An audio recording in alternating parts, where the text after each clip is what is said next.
Well, welcome back, everyone. Got Tefillah Midrash for the 21st week since Sukkot. As you all are probably aware, we're going through the Ketuvim Netzarim, or the New Testament, this year in as best of chronological order as we can do. We're finished up the book of Galatians today. We'll be back in Acts, or we finished up chapter 6. We'll be back in Acts next week. It's been going pretty good. Tell you what, we have eaten and we're satisfied, and Devarim 8:10 says we will bless Adonai. So let's do that. Abba, Father, we have eaten and we're satisfied, and we thank you for the land in Yeshua's name. Amen. And so this week we read Galatians 4 through 6, and today we'll concentrate on chapters 5 and 6. Excuse me. But if you got something from chapter 4 you'd like to bring up and discuss, that's great. So moving on, let's get going. So the centerpiece of the letter to the Galatians, starting with Galatians 5, 1 through 4. And this is from the Peshitta. Therefore you stand in the liberty of Messiah, liberty and not subjugation, turning from the yoke of servitude. Behold, I, Paul, say to you that if you are circumcised, then the Messiah is a thing that has no benefit for you. I testify to you again that every circumcised man is obligated to act on the entire Torah. Of those of you who are in the Torah and are seeking justification from it, you have ceased to be from Messiah, and therefore you have fallen from grace. The therefore part there kind of connects back to the allegory in Galatians 4. And you're thinking, well, JD, what is the allegory? Well, it's this. What's that? The two sons, exactly right. Isaac and Ishmael. And so just as the sons of Hagar and Ishmael persecuted the children of promise, so are the children of promise persecuted in Paul's day. Believers in Messiah are descendants of Abraham. And that you can find that in Galatians 3:29. Children of Abraham are to do the deeds of Abraham, and the deeds of Abraham are defined in Torah. And so we can find the deeds of Abraham here in Bereshit 18:17. And Adonai said, shall I hide from Abraham what I am doing, since Abraham is certainly going to become great and mighty nation, and all the nations of the earth shall be blessed in him. And here we go. For I have known him, so that he commands his children and his household after him to guard the way of Adonai, to do righteousness, or tzedakah, and right ruling, mishpat, so that Adonai brings to Abraham what he has spoken to him. Those are the deeds of Abraham. Anybody got questions about that or any insights? Okay. So continuing on. Excuse me. Thanks for the cough drop, Jim. It is helping. I still got this one. Behold, I, Paul, say, we read this. So some key points to that is Yeshua was circumcised, wasn't he? The 12 Talmudim were circumcised. Paul himself was circumcised. Timothy and Paul circumcised Timothy. Abraham was circumcised. Isaac was circumcised. And I think, like I said here, it would be embarrassingly inconsistent and self-contradictory if he says now that physical circumcision is bad and shouldn't be performed. Rather, if you depend on circumcision or DNA rather than upon the Messiah, if you say, I will obey via circumcision, but don't do the written Torah, it's as if you've taken an oath and not carried it out. Unless your righteousness surpasses that of the scribes and Pharisees, you will not enter the kingdom of heaven. So, kind of the bottom line here is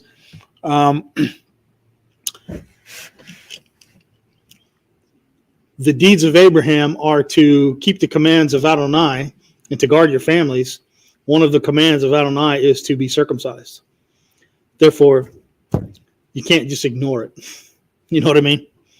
Can't be. It's still important, but as we've always said here, it's not the thing that lets you into the club of being have your salvation. You know what I'm saying? I think it's one of those things, and I think we all here believe that it's one of those things that will follow if you're serious about it.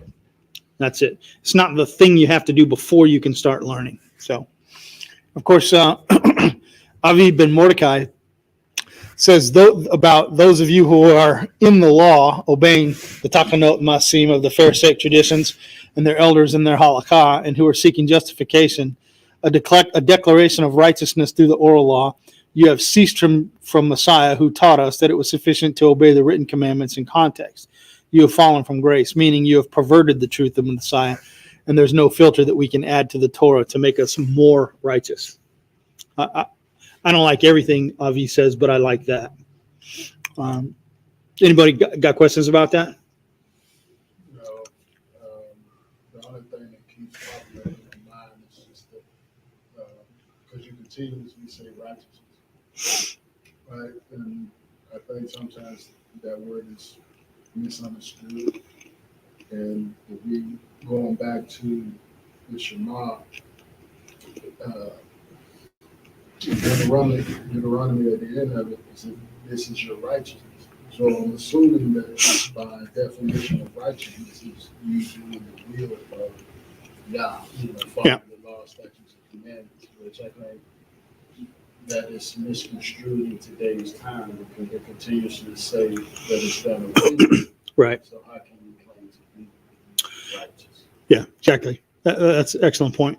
Interestingly, so I've had at least 3 instances I can remember where having a discussion about Torah with a Christian, and they said, well, there's too many commandments. You can't possibly keep them all.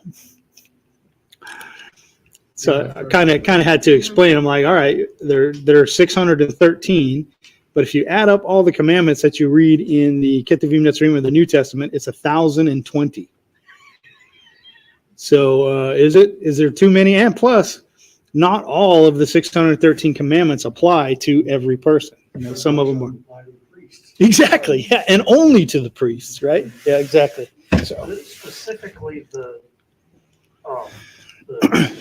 temple priests, because we're all supposed to be priests, but we don't fall under those priestly laws because it's a different priesthood. We're not priests, right? In that regard, right? Right. So Galatians 5:4 says, those of you who are in the Torah and are seeking justification from it, we read that, you've become estranged from Christ, who you attempt to justify by the law. So this is some additional thoughts on the verse. And grace is unmerited favor, and mercy is not getting the punishment that you deserve. So Messiah's act of righteousness brings justification, and you can read that in Romans 5:18. And he performed this act, resulting in justification as a gift.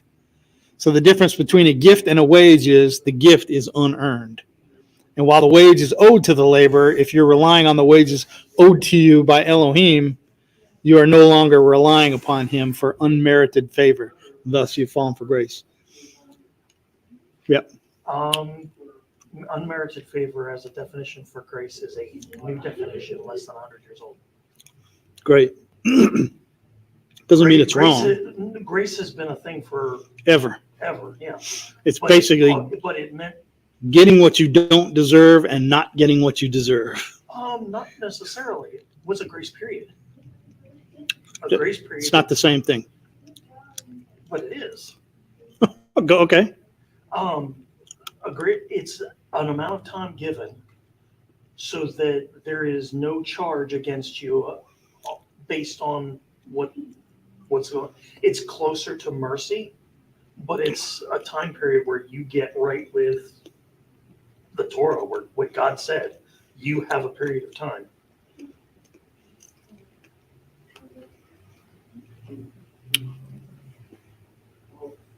All right. Verse 6, for in Jesus Christ neither circumcision availeth a thing nor uncircumcision. A parallel passage for here we can find in 1 Corinthians 7:19. Circumcision is not, and the uncircumcision is not, but the guarding of the commands of Elohim does matter. I think this basically says the same thing we've been saying all along. If anybody's got any other insight about it, like you got a question or something. No, I had a piece of cough drop stuck in my teeth. Right on. I'm glad it came out, man.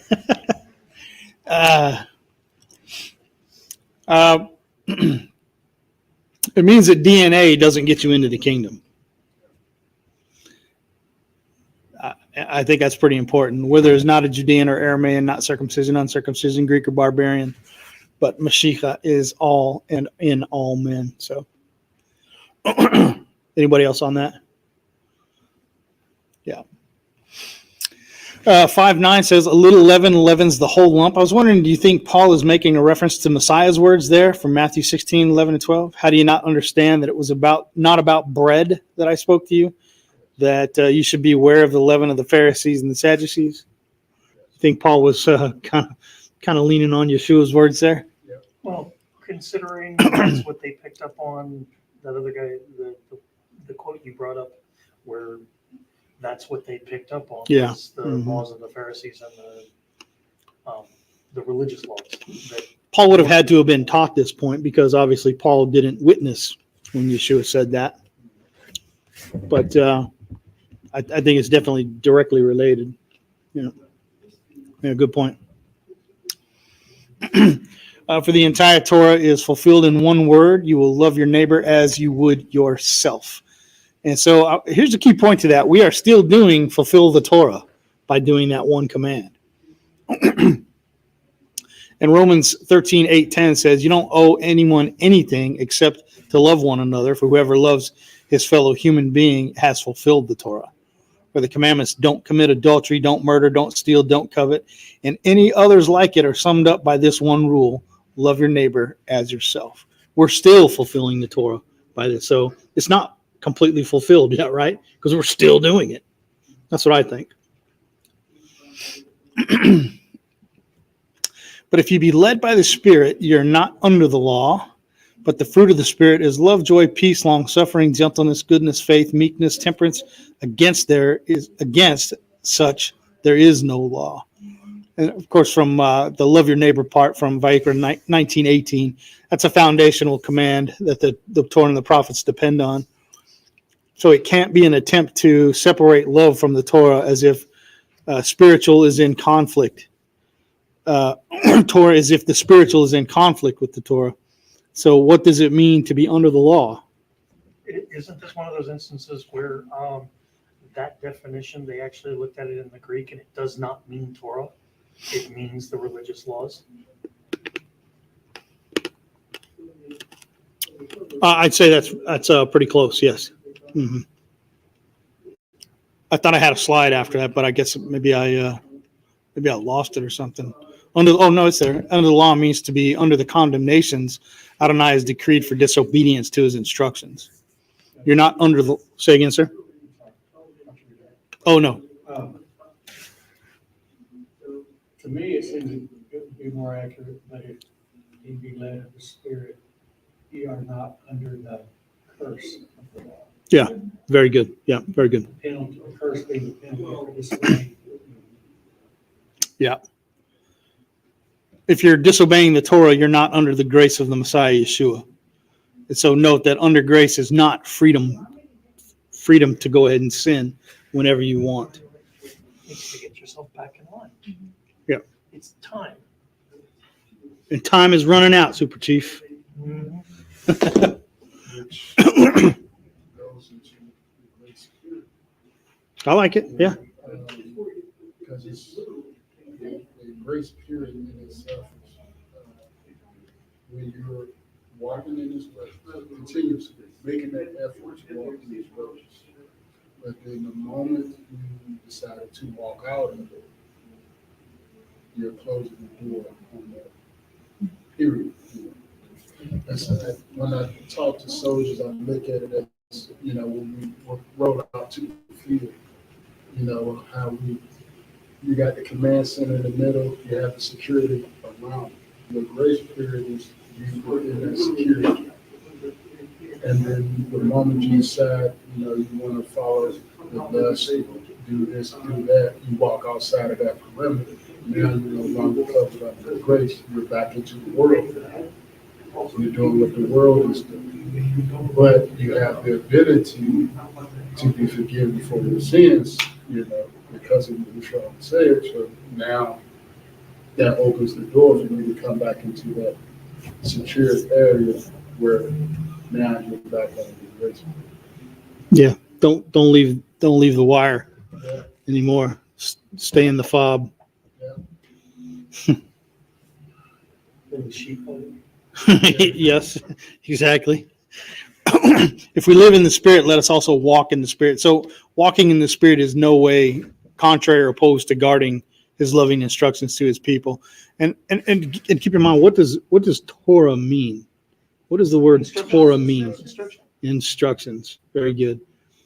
And I don't think there's anybody out there that would say that Yah's instructions have been done away with, right? They keep trying to say it. Yeah, like I've heard this like in the same sermon. No law keeping, the law is done away with. Obey God, and I'm like, You can't have one without the other.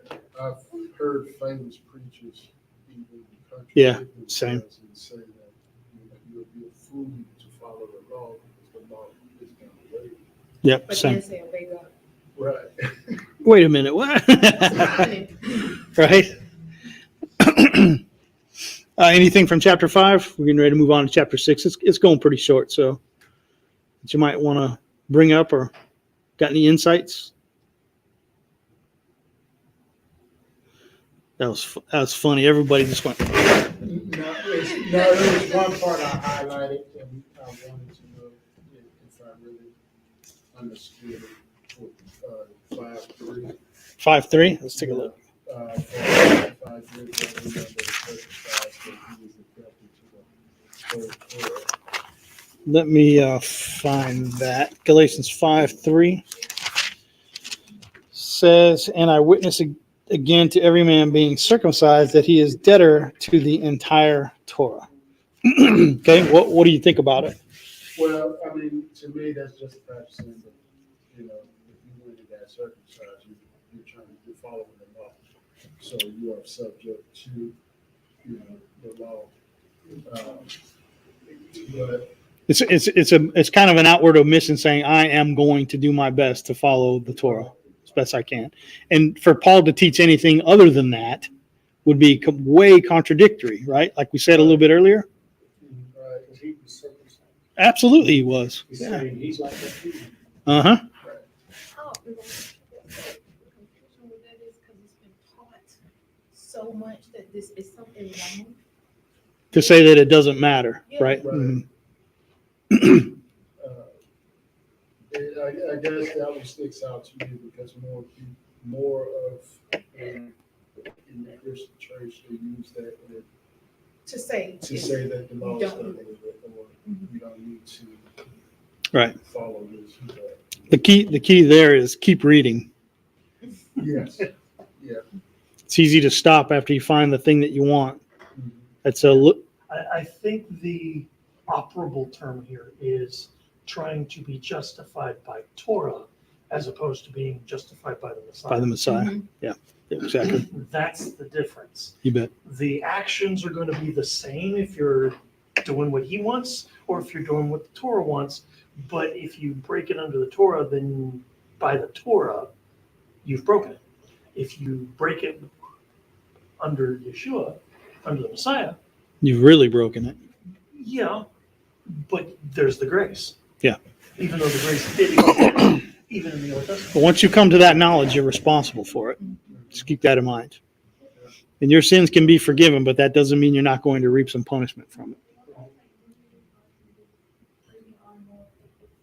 Forgiveness of sin is not the same thing of forgiveness of punishment. But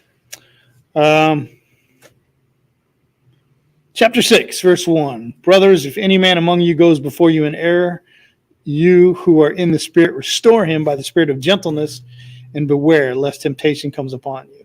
So it's no accident that in the Spirit behavior is associated with gentleness. So how are we to restore those who have fallen in error?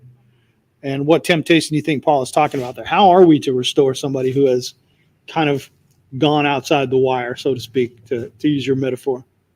How do we help restore them? We certainly can't be mean to them. That's not going to make it happen. It's going to push them away farther. And what temptation is Paul talking about here? Go ahead. What is this interpretation right here?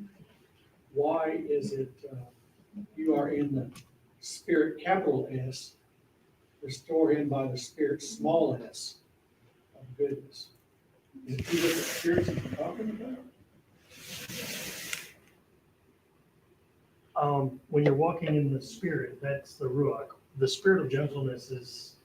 Oh no, I think that's just when I copied and pasted from that. That's just how it was written in the Bible. I don't think I found that in this particular version. I found that sometimes capital letters don't mean the same thing as they have in the past. They have this version isn't cognizant of the importance of the capital letter that we've come to know and love. I think. No, that's all good. You asked a question about the temptation. Yeah. I do believe that goes right back to chapter 5, verse 19 through, and then it keeps going, 21. So just picking one of them. The temptation to do any of that. Yeah. Now, deeds of the flesh are clear. Sexual immorality, impurity, indecency, idolatry, witchcraft, hostility, strife, jealousness, rage, selfish ambition, dissension, factions, envy, drunkenness, carousing, things like this. I think you're right on the money with that. How do we restore those who have fallen into error? That's tough because I know people in my own life that I try to. We're living in a tough time right now. People can say, "I love Adonai" all day long, but their actions just don't match, you know. And it's a really tough to compete with. Didn't you kind of say, thing. if you love me, keep my commandments? He does say that. Anybody deal with it? Anybody tried to bring someone back into? Oh, yeah. I pray first, and then like the Most High, He'll give me a strategy or something I'm to do, whether I'm supposed to say something or whether I just leave. Because what I'm finding in this age is like extreme arrogance. Like everybody wants freedom to do whatever, but if it's wrong, if it's harmful, if it's causing damage, if it's against the Torah, don't correct me, you can't judge me. But if they see you, like if they see you do something good, like they'll follow what they see you do more than what you tell them to do. Like that's what I was hoping somebody would say. The best thing I think we can do is set a good example. Just do the right thing and don't get caught doing the wrong thing. Don't do the wrong thing to be able to get caught. You went through the whole deal about about to remove the splinter around with your clothes on. Yeah. Take care of the law that's in your own eye. Yes, sir. That's really good. Yeah, which Uh-huh. I think, which is kind of what he's pointing out. It's, Yeah. if you catch them in sin, let them, because this is specifically talking about those who are supposed to be of Messiahs. You tell them that this is not right and gently try to bring them back from it, but don't get caught in it yourself. Because Yeah, exactly. then you fall under a different kind of judgment. Like, wait a minute, you can't tell me that. I just saw you eating lobster at Red Lobster the other day. What are you talking about? Get away from me. I mean, I'm in the letter that it is, you walking, doing what you're supposed to do, in continuation. But I also looked at two different passages, like when, you can tell them, Travel safe, my friend. Oh, yeah. you can tell them what their error is, they're either gonna listen or they're not. But at the same time, that's when you can wipe the dust off your feet, keep going, Keep praying. keep praying, and at the same time, just like was the prodigal son, where the son left, he got his inheritance left. Squandered it. You just gotta be there to embrace them When they come back. realization. Yeah. Good. Everybody good? 6:2 says, and you carry the load of another and become full in the instruction of the Messiah, or bear one another's burden so you complete the Torah of the Messiah. So the Torah of the Messiah is not yet fulfilled, or complete. You must personally do this and become full of the Torah of the Messiah. Is there a difference between the Torah of Yeshua and the Torah that Adonai gave to Moshe and all Israel? Is there a difference between those two? Are they in conflict with one another? You can't be, because Yeshua himself said he can't be fulfilled. Yeah, exactly right. That's exactly right. Yep. Do not be led astray. Elohim is not mocked. For whatever a man sows, that he shall also reap. Remember what I was saying before. Whatever a man sows, that he shall reap. You might be forgiven of your sins, but you're still going to reap what you sowed. You plant thorns, you're going to get thorns come up, right? Because he who sows into his own flesh shall reap corruption of the flesh, but he who sows in the Spirit shall reap everlasting life from the Spirit. This is the key point there is, I just want to go down to that bottom thing. What is meant by sowing in the flesh, and why is this contrasted with sowing in the Spirit? What's meant by sowing in the flesh? Bye, kiddos. Great to see you. Shavua Tov. Something that you're going to gain the increase of in this life. In this life, yep. And not in what's to come. That's exactly right.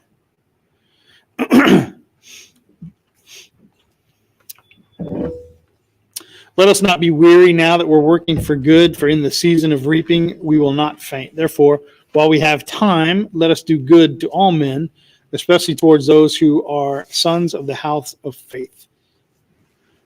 Drive carefully, Ben.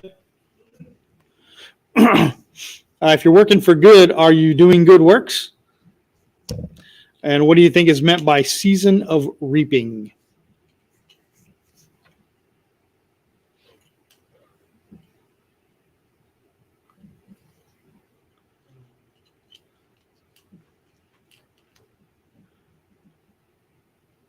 Anybody? See, season of reaping. Yep. Would be, he talked about the two different kinds of sowing. If they were sowing. Sowing into the flesh or sowing into the Spirit. Right, so there's a time you will reap what you planted in the physical world. Yep. A time you'll reap what you planted in the spiritual world. I read somewhere once, I hope this kind of goes along with what you just said, that I read somewhere once that people who do that, just sow into the flesh, or I don't know how else to say, but non-believers, what they're dealing with right here on earth, they're sowing into their flesh and getting those pleasures. This is the only heaven they are ever going to know. Yeah. And perhaps those of us who are trying to do the good work, sowing into the Spirit and do those good things, working for good and doing those good works, hopefully this is the only hell we will ever know. Yeah. They're getting their reward, whatever reward they may have now. They're getting it now. Yep. They don't have an eternal reward like you do. Right. See these large letters I have written to you in my own hand. We think this is it's kind of authenticates what he's doing here. Was Paul unskilled in writing? I would say no. He was definitely not unskilled. He was an educated person, right? Those that desire to be boasting in the flesh are those who are compelling you to circumcision. Only lest by the cross of the Messiah they might not be persecuted. For not even those who are circumcised obey Torah, but they desire you to be circumcised so that they might boast in your flesh. So people coming to faith or returning to the faith, circumcision should not be compelled. And that's what we've been saying all along. If you're serious about it, you know that it's a commandment of God and you can't just ignore it. It'll come. But you don't have to be compelled to do it before you can start learning, right? Understand the promise to obey the loving instructions of Avinu Malkeinu. And at this point, I think Wayne was going to sing a little bit of Avinu Malkeinu, right? The Barbara Streisand version. Do the Neil Diamond version. All right. And the ones who were compelling the circumcisions were not even keeping the Torah themselves. That's the problem, right? Do what we tell you to do, but don't do what we do. Sounds like a lot of our leaders. Doesn't it? Hmm. Go ahead. I was agreeing. It does definitely sound like those who tell you to wear a mask aren't wearing masks themselves. Right. Those who are compelling you, to mandating you to wear a mask. For neither circumcision or uncircumcision is anything, but a new creation is what? Is what is something. Okay, a new creation is what is something, right? And points on that, you can see parallel stuff in 1 Corinthians, keeping the commandments of Elohim, faith completed through love, here but a new creation. Ephesians says breaking down the enmity, pastime, Gentiles, one new man. This is not really talking about cutting the flesh or not cutting the flesh, but Judah and Ephraim and the family becoming one tree in the hand of Adonai. Because the circumcision is shorthand for the Jewish people, and the uncircumcision is shorthand for everyone else. Yeah, right. And those who follow this path, let there be peace and mercy upon them and upon the Israel of Elohim. The allusion is still to the faith, true meaning of love, and this walking this path, walking out the commandments of Adonai, exactly what Israel is expected to do. And of course, we can see in Devarim 30, 14 through 16, for the word is very near in your mouth and in your heart to do it. See, I've said it before you today, life and good, death and evil, that I'm commanding you today, to love Adonai your Elohim, to walk in his ways, to guard his commands, his laws and his right rulings, and you shall live and increase, and Adonai your Elohim shall bless you in the land which you go to possess. And we read in another part too that it's not so far away that you have to send somebody to go get it. It's right here, right now. You can reach out and grasp it. Nehemiah Gordon says a lot of times that when he was raised by his father as a rabbi, he said he was not allowed to read the Torah unless he had an interpretation writing of the rabbi or a rabbi there with him to interpret for him as to what it means. He couldn't come up with his own meaning as to what it means just by reading it. They didn't want him reading it without them being there to steer him in their direction. Wow. That speaks volumes, really. And there's many years in the church where they wanted the same thing, right? Thing, I think that's the same. You pick a religion. Yeah. Come on and have the same thing. Yeah. So here ends the epistle to the Galatians written from Rome. In addition to Galatians 6:18, the Peshitta indicates that the letter was written in Rome. So that's just about it about Galatians. So on the whole, the requirement to submit this Pharisaic interpretation of entrance requirements to the kingdom seems the most likely explanation for another gospel. We talked about that last week, or maybe the week before. This another gospel results in adding to the written Torah and calling what is added to the Torah binding upon all the household of faith. What are we talking about here?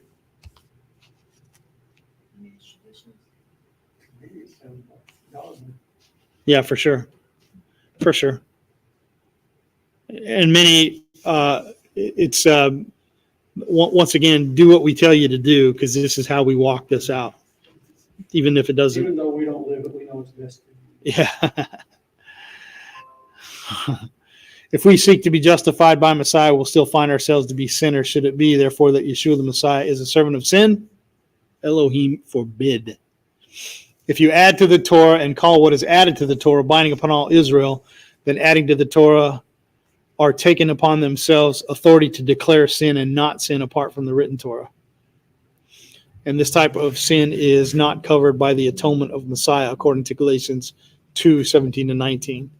Thus, one is declared righteous by faith in Yeshua, but yet a sinner by those preaching another gospel. Okay. So it's so interesting to me when we get to Torah portion, Hmm. it covers what is happening in the week. So I still know a lot of ministers, and for some reason, they want me to be under them. And like they send messages, they say things, they keep wanting to be like my covering. They want to be my like authority. I'm your spiritual mother, spiritual. You need to get in the church. You need to do this. But and I'm like this right here. They want you to do this so they can boast in you that you did this because I told you to. Like it's like not even because it's what God said. I got you to do this, but you don't follow it yourself. So like I've actually been dealing with this week. I'm like, where do they? And they'll pop up. They'll just pop up. But when I back away and like, no, like I'm Anybody ever been Baptist? Anybody, were you ever Baptist? I was raised Baptist. So it's interesting. I can only remember seeing this when I attended Baptist churches when they're praying for someone. They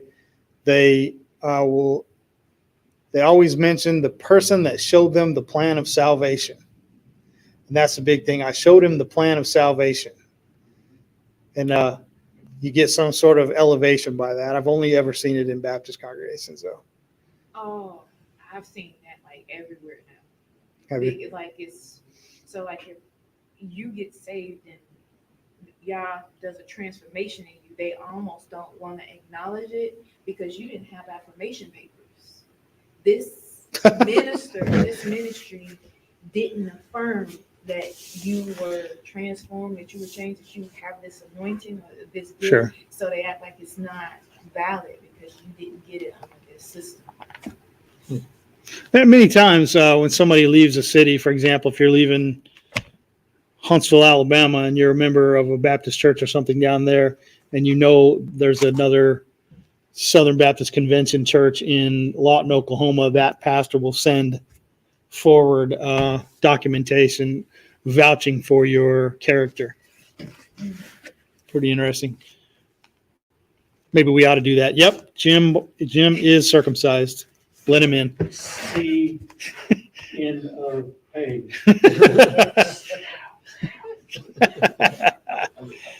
And of course, so we talked about last week, what is a valid proselyte? And according to the Talmud, we decided that the Nazarene first century halakha, not compelled to be circumcised, seems to correspond with what Rabbi Joshua Yehoshua was saying, that if he immerses but did not circumcise, he is a valid proselyte, or if he was circumcised but did not immerse, he is still a valid proselyte, because, and of course they gave reasons. Let me throw out a question.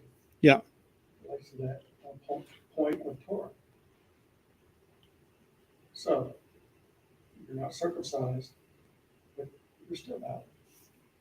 Right? You don't have to be circumcised yet. Can you still keep Passover? Nowadays, No. Well, I didn't know that the rules changed. so we're not keeping Passover right now. So yes, I'm going to say here in the U.S., absolutely. But None of us. Go ahead. can keep Passover. Right. right, none of us can. Say again. So you can't. Well, no one's keeping Passover today, or on whatever day Passover is. No one's keeping it that day because there's no valid Temple, the priesthood. Right, exactly. Right. If all that stuff were standing and it was all back in effect, then no. And I don't know. I guess the follow-up question might be: could you celebrate Passover outside the land? Oh, right. There's another question. Yeah. Because what was done, I don't know that we really know what was done. We see people in Acts. They're there for Shavuot. Or did they stay there for Passover? Just basically spending the year there, and then before going back home, because travel is not. You can't really take Amtrak back home, right? It's going to be a bit of a long camel ride. Good journey. So did the Jews who lived outside the land celebrate Passover? Do they anyway, or do they just ignore it completely? We don't know. Right. Doesn't It say. seems like they'd want to do something because it's Passover. Yeah, I would want to. Yeah, just that Without wanting to do something can morph into hey, you're doing something you shouldn't be doing. Good. Like people now want to keep it, they can't, so they will sacrifice something Mhm. in their yard. Right. They'll use things that said, well, Yeah. Israel did it outside the land, the first Passover. So we should be able to do it in California too. That's what. Yeah. I wouldn't draw the question, because now it doesn't matter if I would draw it or not, you're still thinking about it. These are the slides. I added these. Wayne had them in some earlier slides, so I thought maybe he could elaborate. Well, there is an order. I mean, the order is that there is an Elohim, so that Elohim is on top, so to speak. Yeah. He appoints judges or priests or kings, and they minister to the people. Or we saw in when they're appointing rulers over, the people. There's an order. Tens and hundreds Here. and fifties. Yeah, and so ideally, those priests in particular are going to be doing the interpretation, for the people. When there are things to judge or what they're bring it to the judge, or judges plural, because there should be judges in the land doing their thing. And so you look at it in terms of who interprets Torah for you. Try to let Torah interpret Torah. Yeah. When you have a question about what it means, who do you go to? Ideally, you have, Mm-hmm. the whole. You can argue that there's a judge or a king, and below them is the government, and the government can do it because the government is a Torah government. And so it's not a separation of church and state, so to speak. It is a theocracy. And if you live in a theocratic rule, then the government is trying to help people to understand and keep what the ultimate judge, said to do. So there was an order. Yeah. And then things are orderly. So this is an interpretation, so to speak. It's not the biblical one, but that the idea is, we see it from the Mishnah, from for oral Torah, is that when they make the statement, "It is not in heaven," that the rabbis now have the authority to do that interpretation in place of the king, in place of the priests, and that they are the sole arbiters for that. It is, in my view, it is the exact same thing that the Roman Catholic Church has done too, with saying that the Pope and his magisterium are the only ones who are allowed or are authorized to make that the proper interpretation. And they say the same thing. It's not in heaven because you can't. It's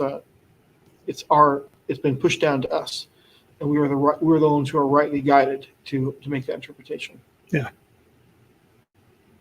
So I think there's a connection between how the rabbis have done it and how the Catholics, I think, have copied them. Sure.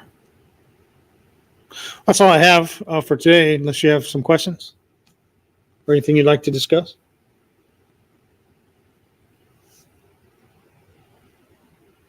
Well, Does turkey bacon taste better when it's crisp or? crisp, when it's really crispy. That was way over my mind. Mm-hmm. I think you should I try benevolent bacon. It's really good. Benevolent bacon? Is it made out of tofu It's really good. with a benevolent gun? What's it made out of? Plant-based goodness. I'll try it. Yeah. I'll try it.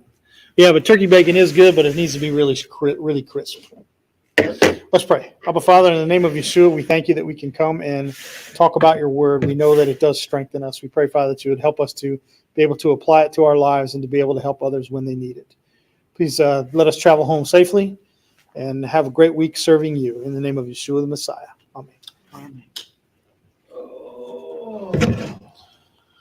I motion that we clean up and go home and have Havdalah at our homes. I second. Opposed? Any opposed? Motion carries.